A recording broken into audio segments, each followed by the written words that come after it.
Jelajahi cara baru mendapatkan informasi. Download Metro TV Extend sekarang. Kita beralih ke informasi lainnya, pemirsa. Polres Tanjung Balai bersama Polda Sumut berhasil mengamankan 3 truk tangki yang berlogo Pertamina yang mengangkut BBM solar tanpa dokumen yang lengkap. Selain itu, polisi juga mengamankan 2 kapal yang menyalahgunakan solar bersubsidi dengan menjualnya dengan harga industri.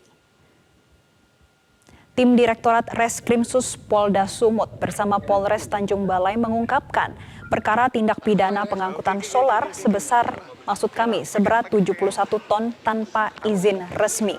Kabid Humas Polda Sumut, Kombes Hadi Wahyu menjelaskan, barang bukti solar seberat 71 ton itu berasal dari Aceh Tamiang, Langkat, Batubara, dan Tanjung Balai, dan solar tersebut merupakan solar bersubsidi dan non-subsidi.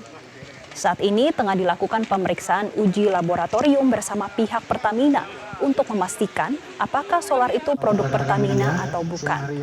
Selain jalur darat, polisi juga berhasil mengungkap penjualan minyak solar bersubsidi yang diperoleh dari SPDN dan menjualnya kembali ke kapal besar dengan harga industri.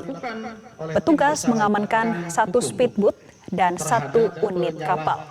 Polisi juga mengamankan 9 orang sebagai saksi, dan untuk penyelidikan lebih lanjut, kasus tersebut diambil alih oleh Polda Sumut.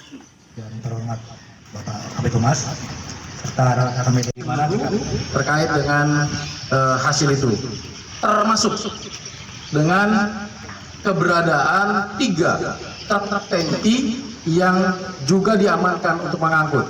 Kita masih berkoordinasi. Kita mendalami apakah ini resmi milik Pertamina atau